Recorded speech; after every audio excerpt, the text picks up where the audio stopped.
you back. Do, do, do, do, take you back.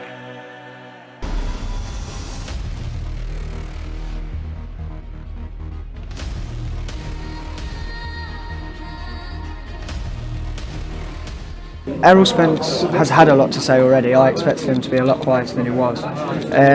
With the Chris Algieri situation, I know you mentioned yourself that that's the best opponent he's faced, and that's nothing compared to what Kell Brook's faced in the past.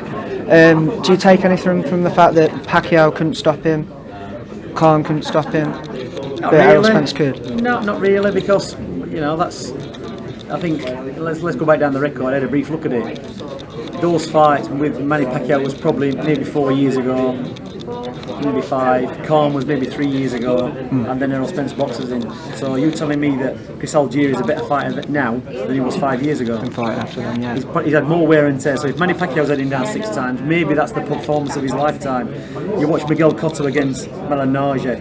He battered Malignaggi for 12 rounds, but he survived it when nobody gave him a chance. And Malignaggi's been quite durable since.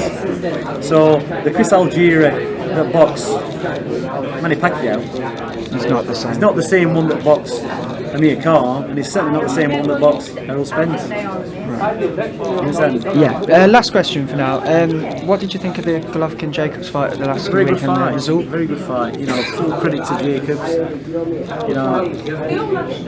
My interest past Kell Brook boxing Golovkin, I was obviously weren't really particularly interested in that fight, but I did watch it the next day. I watched Jacobs. The only fight I saw him losing was once when he got knocked out by the Russian guy, whatever it was.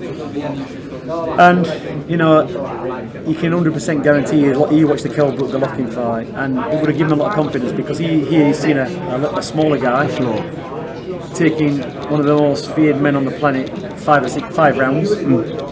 Jacobs was actually bigger than Golovkin. He didn't do the 10-pound mandatory check weight the next day for the IBF. He didn't want to restrict himself, so he put plenty of weight back on. He went into that ring as big as he could. He was good on his feet. He switched. He rolled. He pulled every trick in the book, and a lot of people thought he won the fight. I'm not going to diss Golovkin and say, I think he got beat. I think it was a close fight. It could have probably gone either way. Yeah. I haven't really sat down and watched it in that much detail. I was more interested in just how Jacobs dealt with that, with Golovkin. But once you see the blueprint, once you see the things what Golovkin struggles with, you can work on that and work on that. So Jacobs had a bit of an insight, Into what to take into what he wanted to take into that fight. He's a smart fighter. Boxed very, very well, came in great shape, and Golovkin had, he's had the edge took off him. He definitely has. After the fight with Kell Brook, we got the damage to the eye. Kell walking down the corridor back to the changing room. Golovkin's face, he had bumps and bruises all over his head. His head was swelling. So they were talking. If you remember, they were talking before he boxed Kell. They were going to fight Kell in September. They were that confident it was going to be an easy victory. They were going to fight in November. And after that fight, I said, "There's no ways Golovkin will box in November. No way. He's not going to recover in time. It'll be next year now, and it has been next year." Yeah. And he is showing.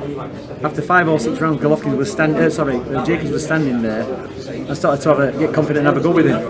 And at the end of the fight, they almost stood toe to toe, which nobody does. But what I noticed, I think in round 6, like you said, I started to see a shift when he was hitting him, taking them, and coming back with harder, faster shots. Exactly.